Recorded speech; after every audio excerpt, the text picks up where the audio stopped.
Greetings, YouTubers. Today we're going to embark on a movie that is also a video game, practically. That was a huge hit back in the 80s and also had some really impressive graphics for its time. A movie that would, if made today, will be a great video game, mainly because of the graphics. Today we're going to look at The Last Starfighter. Oh, yeah.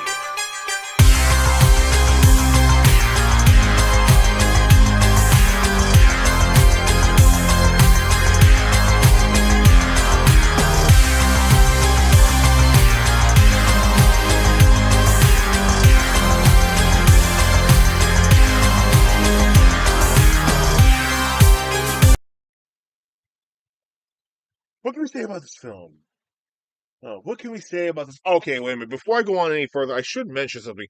I'm sure you saw, all of you saw the video of Polybius, the video game that was dubbed like the game that actually had tons of controversy behind it, and supposedly a lot of crazy shit behind it as well. The government conspiracy and stuff.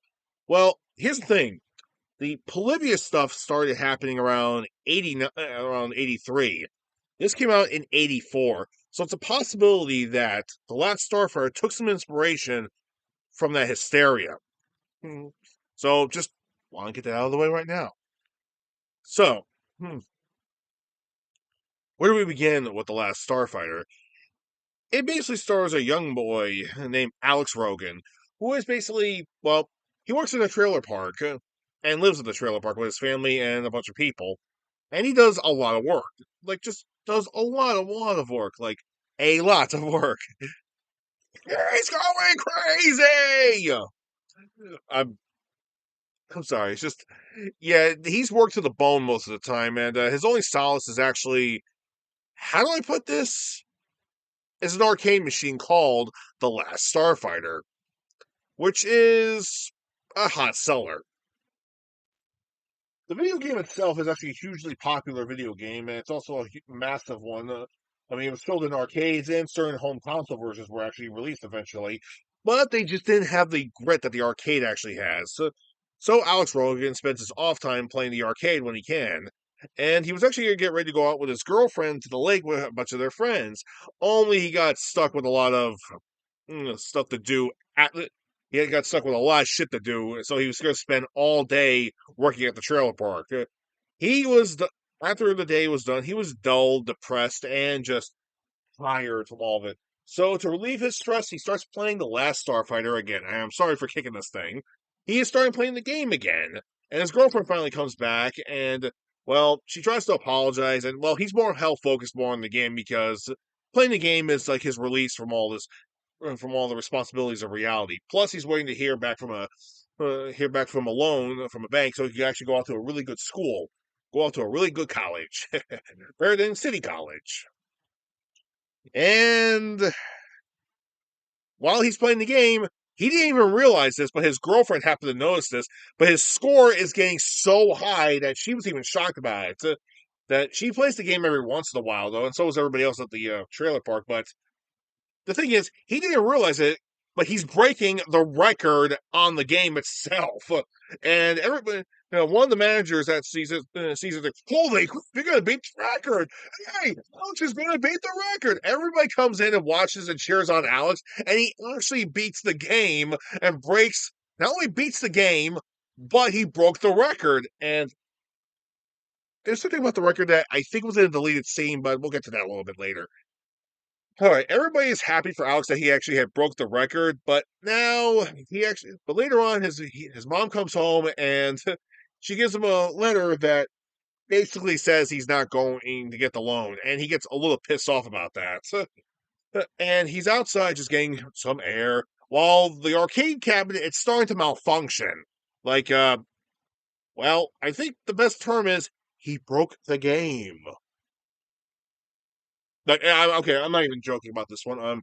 I'm pretty look as a gamer myself, and I'm sure a good amount of you people are gamers out there yourself. I'm pretty sure you understand this reference. If you actually beat a game to the point where it gets an impossibilized score, that the game would actually start to malfunction. All right. And this is basically, and keep this in mind, this was back in the early 80s. So, possibility he broke the game to the point where it started to malfunction that they needed somebody out there to repair it. So, yeah, that's how high the score was. It's like literally impossible, but he did break a score that basically broke the game. So it starts to really malfunction like crazy. But then a kick-ass looking car comes by that looks like it's straight out of Star Trek, asking, "Excuse me, young man, I'm looking for the person who broke the record on the machine." Oh, the person's Alex Rogan. You're talking to him. Oh, hello there. My name is Satori. I actually have a proposition for you. Uh, yeah, so Centauri gives him a proposition to come with him, and he meets another guy called Beta, called Mr. Beta. Huh? Well, I'm sorry, Beta, whatever. He shakes his hand, spark happens, and he just up and leaves. And keep this in mind, we don't actually see Beta's face, but fun fact, if you pause it just right on the DVD and Blu-ray, you can clearly see the guy's face. Just wanna just wanna throw that out there. And so Centauri actually takes his car. He starts speeding right down the highway at over 300 miles an hour. And it looks like he's about to crash, but he goes. The thing turns into a small little spaceship and he goes flying away.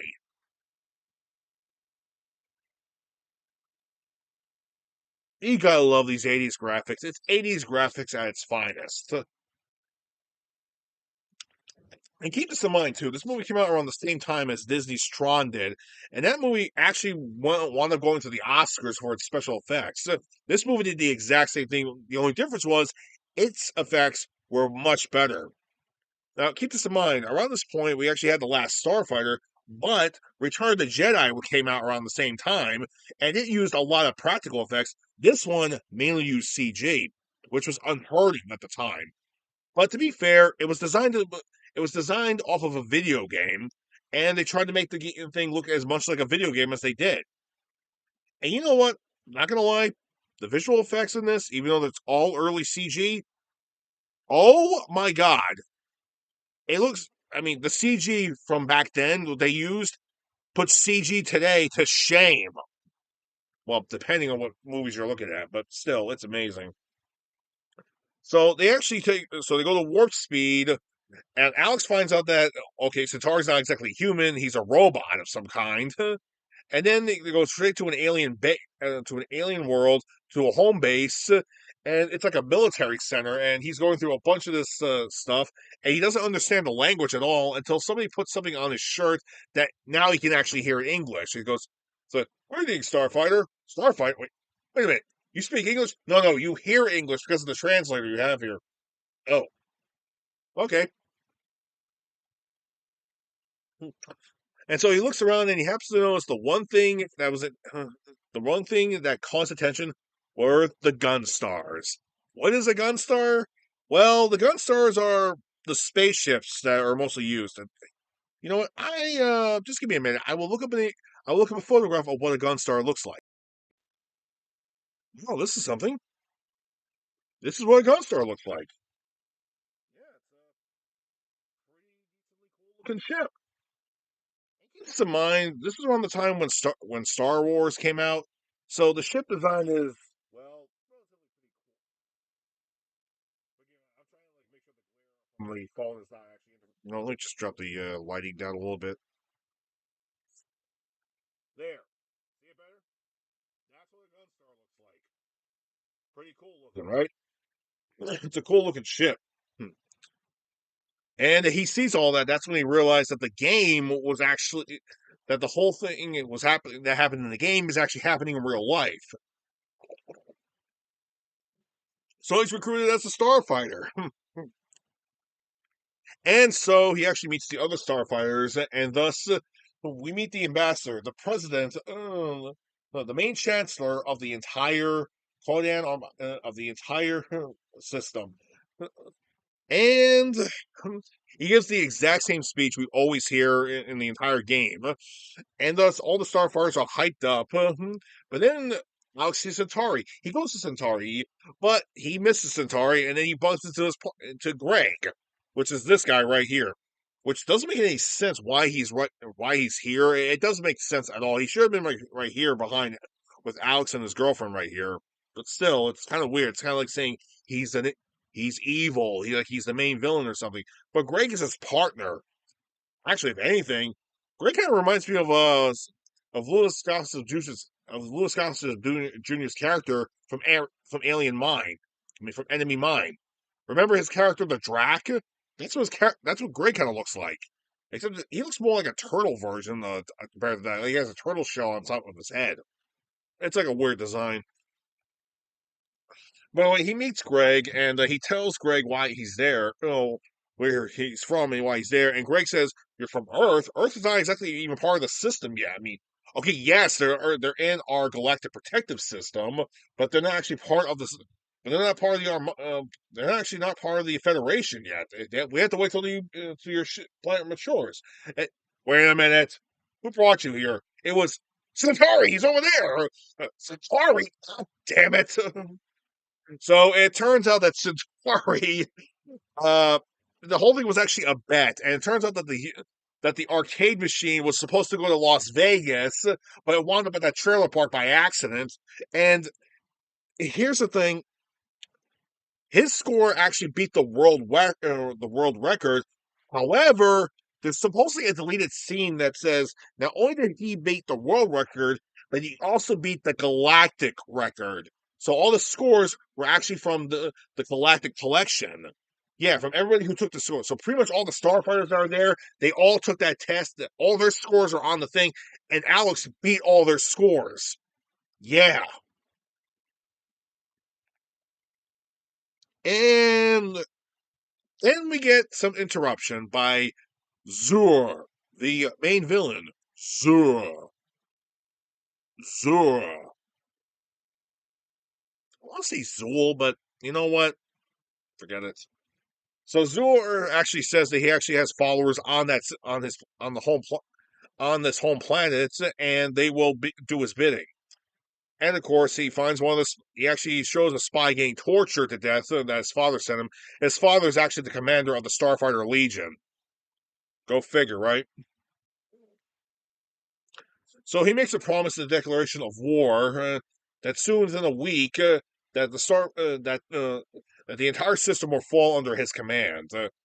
So, and of course, after the transmissions ends, Zora says, the fucking Centauri says, "So you still want to go? And miss all the excitement?" Here's the thing: before he says miss all the excitement, you see Alex's face like, "Take me home." Oh God, Satara, you fucked up. So Zura and the entire Conan Armada, I'm pretty sure I'm mispronouncing that. The Conan Armada is actually led by Commander Crew, who actually has an entire black, which of course are a bunch of aliens, but has a black helmet, unlike the rest of all of his partners actually have red suits and all red helmets, but he actually has a black helmet. And here's the thing: he has an orange visor that just goes over this. And is it just? And I'm not gonna lie. After being a fan of Dragon Ball, it wouldn't surprise me to know if Akira Toriyama saw this movie and got the idea of the Scouter from that, because that thing looks more like a Scouter. Just saying. It could just be. I mean, you can make the argument saying it could be the the days of the Scouter, the pre-Scouters. But still, it's kind of weird. So they actually make a break within the frontier, which actually shields the Federation, and so they make and so Commander Krill under Zura's command fires the meteor guns, and of course they're heading straight for the meteors are heading straight for the base, while one of Zura's spies actually sets a bomb to destroy the defense turrets, and it hits the command center. Oh, well, now Zura's in pure celebration until we get some bad news. It turns out one of Zura's spies also found out about Alex, and he actually left the base before it was attacked. And of course, when Zur finds out about this, he's pissed and he wants him to take care of it. So Alex and Centauri get back to Earth, and Alex makes his way home. I should mention it was kind of weird because people actually noticed that Alex was missing and Beta was left behind. So what happened with Beta? Well, we found out he's actually an android. Yeah, in a scene that's almost like R-rated, practically. It looks like a weird ass scene where Beta was molding himself into Alex. So yeah, when Alex gets back home, his girlfriend's pissed at him for some reason. Where he did something he didn't do, but it turns out it was Beta. So when he meets Beta, Beta looks exactly like him and talks like him too. So Beta is a copy of Alex. He's an android sent there to replace Alex while he's up there doing his thing. So nobody would be none the wiser.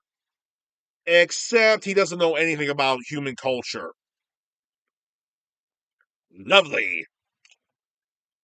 Anyway, after Alex arrives, a stranger shows up too. Actually, walks right by the Starfighter arcade machine, and it shoots like light beams right at the guy, where it molds his face into an alien creature. Well, well, it's not that surprising. We see the guy pull a gun out like this until the machine turns him into an alien creature. Anyway, Alex tells the guy. There is a bit of a funny scene here where where Alex's little brother wakes up from during the argument, saying, "Hey, what's going on, Alex? Back to bed, Lewis. I'll tell mom about your playboys." He walks out of the room, and Beta goes, "You're blowing it, Alex." The funny thing is, Lewis is on the top bunk bed, and he heard it's like, "What the? Huh? Alex? What's going on?" I said, "Back to bed before I tell mom about your playboys." Uh, Anyway, Alex tries to call Centauri to tell him to pick up Beta until until the Starfighter machine starts going off again, as if it was trying to deliver a warning to Alex. I guess the fans of the movie can make the argument saying that the machine was trying to warn Alex that there was danger nearby. And so the alien creature does try to attack Alex, but he runs away, and he actually grabs a 2x4 to attack the creature, but it's on top of a roof, and it actually takes out its weapon and starts shooting at him. And Beta comes by to talk to Alex, and then it starts shooting at Beta. They're both in the middle of a crossfire until Centauri shows up, and the thing starts to attack him. Centauri actually lands a hit where he shoots the arm off that was holding the gun, and he shoots the creature. And he says, "Hoo-hoo! What a foul stench, dirty creatures." Well, Alex, get a good look at get a good look at this bastard. Chances are you're gonna probably see more of them. Why? What is this thing? This is a Zandozan, my boy. Supplements of Zur. Oh, right. Zur? Why is he after me? Also, I found out you were a starfighter. I don't know how it happened. They go back and forth about the whole thing, and it turns out that the alien hitman, the Zandozan, is still alive. And it's the cap. And by the way, I should mention the arm was shot off right here. It still has full. While it's still conscious, it still has full function of its arm with the gun, and it starts to aim at Alex. So, uh, so Centauri tells Alex that in order if he goes back, then they could still that the Zandals are still going to come here and be after him all the time. But if he goes back up, they'll be after Beta instead while he's up there doing his business. But anyway, it was around that point that's when Centauri noticed that the thing was still alive. So he pushed Alex out of the way. He took a shot in the gut and he shoots the damn thing dead. While the Centauri's injured, he's actually telling Alex was about to tells Beta to go get a doctor. He says, "No, no, no, I'll be fine." So he basically tells Alex he has a choice: either he can stay here and have those things hunt him down, or he can go back up there and make a difference. So Alex decides to go right back up there. Beta wishes Alex good luck. He does the same to Beta. They go right back to the alien homeworld. And well, Centauri's not doing so good. He knows the thing is Centauri didn't make it back. He only made he partially made it maybe close to Mars before he got the call from Alex to come right back to Earth. Uh, Anyway, Centauri starts to pass out because he lost too much blood. Alex actually pilots the ship back into the base.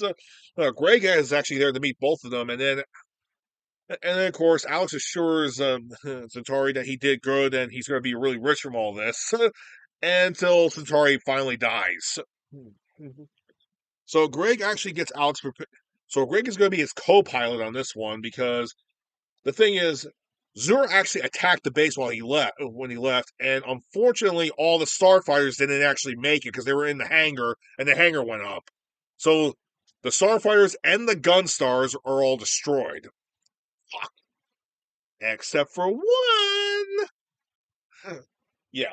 Not only that, but Greg was actually in the main containment area working on this brand new gun star that was a prototype. And since Alex is technically the last starfighter, title drop, he gets to pilot it. So basically, but it's a good thing too because apparently this gun star is actually has reinforced armor, more weapons, and actually has a powerful engine. Not bad. Huh. Well, anyway, Alex is a little pissed about the whole fact that he's the last starfighter, but he gets over it kind of quickly because there's nobody else to do the thing, and he has to take care of it. So, but anyway, he gets up into the cockpit, and he's like, "Okay, hmm, not bad, not bad. Hmm, so on the targeting fields, okay. Hey, the controller layout's just like the arcade back home. And wait a minute, what's this? Don't touch that! Not touching it. Uh, Apparently, there's actually something right next. The control layout is exactly identical to the layout of the arcade back home, which is kind of obvious. I should mention the test is called the Excalibur test. So the entire layout of the controls are actually that of the Excalibur test, except for one thing. There's a control panel underneath the firing pin, underneath one of the firing controls, and it's something that Greg was working on. It's called Death Blossom, and it's actually it was built as a last resort. Hmm, fascinating. Fascinating indeed. Back on Earth, Data is actually trying to, well, he's fixing his hearing, and says, where we get to a little bit of a funny scene where he takes his head off and tries to fix his hearing. Lewis sees him and he's like, Alex, what's going on? Lewis, you're having a nightmare. Go back to bed. Lewis! Anyway, he turns his head around and he notices that there's that another Xandozan just led it several miles away. He's like, oh no. Uh, Basically, he's doing like but the thing is, his head is on the table while he's doing it. So it's pretty funny, that they actually had two actors doing this. So it's pretty funny. Well choreographed, but still funny. So he's basically doing his thing. He's basically doing everything that Alex is doing, and well, kind of messes up a little bit though. But he actually goes out with, but he goes out with his girlfriend one last time, just to make up for what happened last time too. So he makes amends with her, and yeah. Meanwhile, back in space, Alex and Greg make it to the frontier and notice there's a ship nearby. So Greg tries to contact it, and turns out it's actually it's an Azurian ship, part of the Zur's cult. So yeah, we're getting ready for the Armada's arrival. So yeah, Alex is hesitant to shoot the damn thing down because this is the first time he's going to take a life. But at this point, he finally gives in and shoots at the damn thing in a cave. He, they're inside of a cave where we get some cool piloting skills with the CGI stuff. It's pretty. I'm not gonna lie, it's really good. And Alex finally shoots the fucking thing down. Yeah, but he's kind of pissed that he actually took a life. Hey, it's war, all right. Shit happens. So Greg decides to take him home, and as he's leaving, Greg is making some nice remarks about the cave. Kind of reminds him of his home, and they start to talk a little bit more about their home life. And Alex actually points out that there was actually caves next to his home that he and his brother used to play hide and seek in, and that's something Alex just realized. Hide and seek. Greg, I got an idea. Why don't if we wait out in the cave here and let the entire armada go over for us and have the command ship go and fly over, we can sneak behind the command ship and take out the main tower, take out the turret that actually commands all the ships. Oh, Alex, that is a perfect idea. Well, too bad there's no Starfighters here for that. Yeah, it's too bad for that. alarms start going off. They realize there's more Zurian ships, so Alex gets back in the battle position and destroy. And they have a huge fight with the Azorian ships, and Alex wipes them out. Now Greg is actually about to plugs in the coordinates to go back to Earth, and then Alex dismisses him like, "Greg, forget it. I am the last Starfighter. I have a job to do." So they stay behind. So they stay behind and hide in the cave and wait till the entire armada comes by. Back on Earth, Beta's trying his best to be with his girl, to be with Maggie. Yeah, the girlfriend's name is Maggie. And well, she's still very confused why Alex is acting the way he is until Beta finally says, "Okay, I can't do this anymore. I'm not Alex Rogan." Like, what? No, my name is Beta. I am a robot. Alex is out there in space right now trying to fight off an alien frontier, an alien attack. And here's something that's really funny too.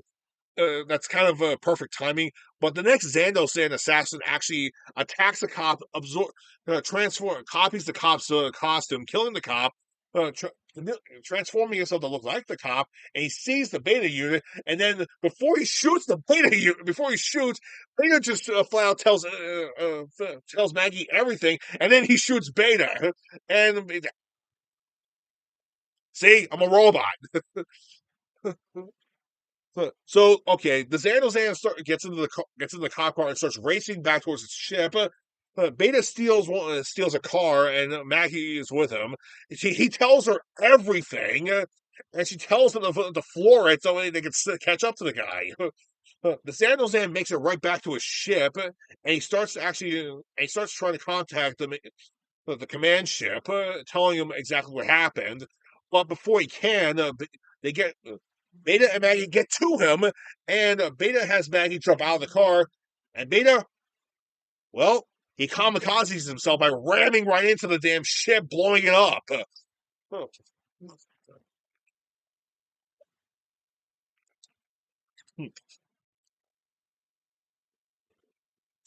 And all the command ship had was like the urgent message.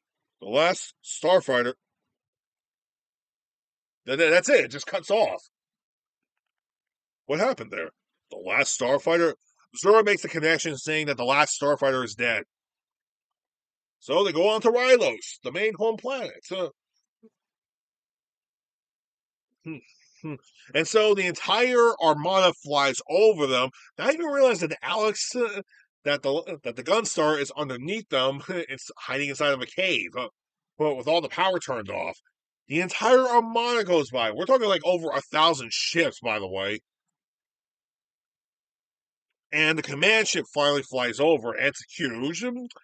And they see the turret. They see the turret that they have to go after to shut down. That way, all the communicate. That way, the command ship doesn't have full communication with all the ships. So they turn on. So once it passes overhead, they turn everything on. They go after the command ship, and and at this point, Commander Krill, Zur, all the aliens realize. Wait a minute, what the hell is that? It's a Gunstar. Krill finally snaps and says, "So the last Starfighter is dead. This is not fun enough. Seize him!"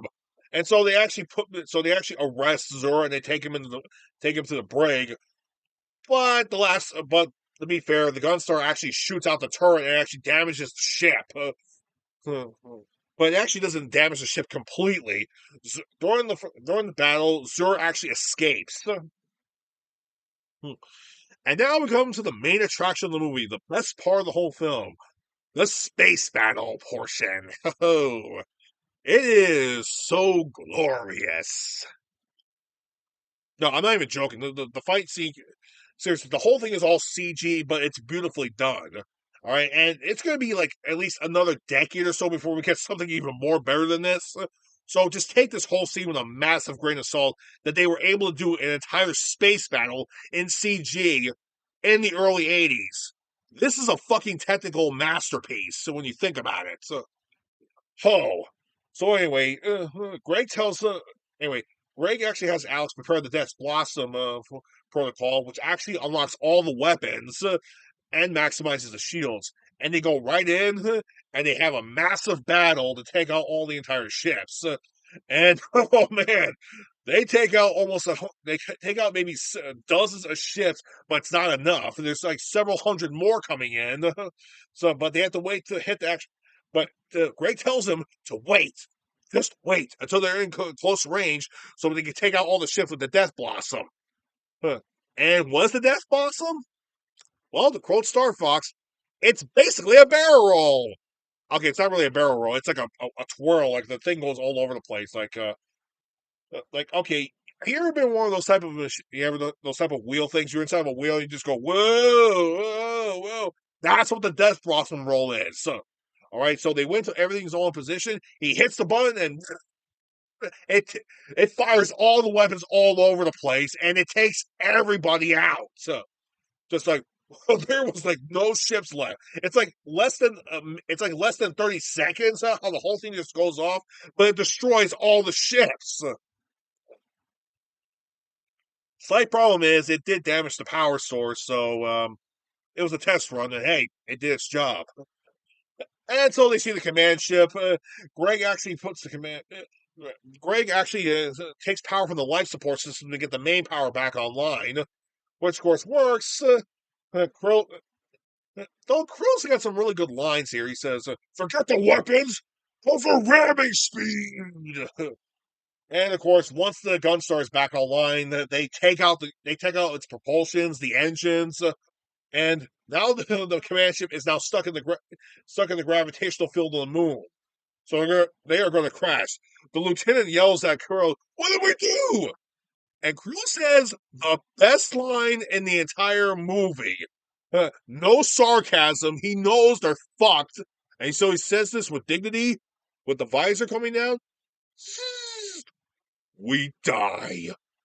And the whole ship explodes when it crashes right into the moon. Not gonna lie, I know this was like I know it's like his great failure, but oh sweet Jesus, the way he just says it, knowing the look on his face, going like, and the way he just says it with no sarcasm whatsoever, no jokes. He just says, "We die," like he knows that they're gonna die, so we die. Greatest line in the whole movie.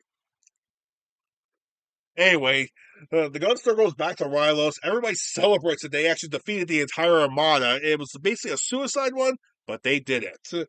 Uh, anyway, Alex is happy to see that Centauri is still alive, and of course the commander wants him to actually wants him and Greg and Centauri to rebuild the entire Starfighter Academy. And of course, Alex is actually really hesitant, but he wants to do it too, because he actually did something that was worthwhile. He heads back to Earth. Maggie, the thing is, nobody knows where Alex is. Maggie tells him that there was an accident, but the Gunstar actually lands right in the trailer park. Everybody comes out, and of course, Alex reveals himself that he is now that he's now, well, he's a starfighter. That the whole thing was real. Like the video game thing was actually real. He just did the whole thing that he did in the video game. And so Greg comes down. They were about to attack Greg until, okay, wait, guys, relax. He's my friend and co-pilot. So apparently, what Alex did was actually very heroic. And not only did he save Rylos, but he also saved Earth too, because Earth was going to be in the way sooner or later for Zor. And so he wanted to tell them that Earth will be under Rylos' protection now that he's actually a starfighter. And he also wanted to ask Maggie if he wanted to go along with her. Maggie says yes. They actually take off, and they take off. And that, my friends, was the last Starfighter. Oh, is this a good movie? You know what? Yeah, yeah, yeah, it's a good movie. I do recommend this type of a movie. It's complete early '80s, but like I said before, this movie came out around the time when Return of the Jedi came out and Tron came out around the same point in time. But Tron was actually nominated at the Oscars. I don't think it won in the Oscars. It may have won, but the thing is, Tron actually didn't do so well at the box office, but this one actually did. And it came out around the time during the controversy of Polybius, during the Polybius controversy around that point in time. But here's the thing: the CG effects, well, CG was still in its early days, and Tron actually had the earlier CG scenes. And while they were actually good, but they were designed to look like a video game, and that was the idea. They're inside of a video game world, so they have to make it look like a video game. This movie's effects, oh my god! Where do we begin with it? Where do we begin with this? The CG was a lot more perfected. This came out, and keep this in mind. Return of the Jedi came out around the same time, and it used nothing but practical effects and some CG scenes for the explosions and for the post production scenes. But the CG in this movie is fucking amazing, and we wouldn't see anything better until the 2000s. Yeah, that's how far we got in our CG progress. This movie actually did better CG than anything else. Oh my god, the computer graphic imagery was amazing in this movie, and it's still good. It's almost like current PS4, current PlayStation, current Xbox style gaming graphics. It is that good. Like you can easily use some of this footage in a video game, but still, the CG is amazing in this. And I can't praise it anymore. Oh my god, what a movie to go out with. Yeah, I'm getting close to 300, but before I get to my 300th, 300th, so episode 300, I gotta talk about something. Yeah. Next movie review will not be a movie review, but the return of a statement I made a couple of years ago. Film alternative differences. Yeah. Also known as fad. Yep, it's time to go back to doing that again. Because there are more movies out there that have the same exact titles that are completely different from each other. So tune in next time, and we'll talk about fad. Film alternative differences. Until then, y'all take care now.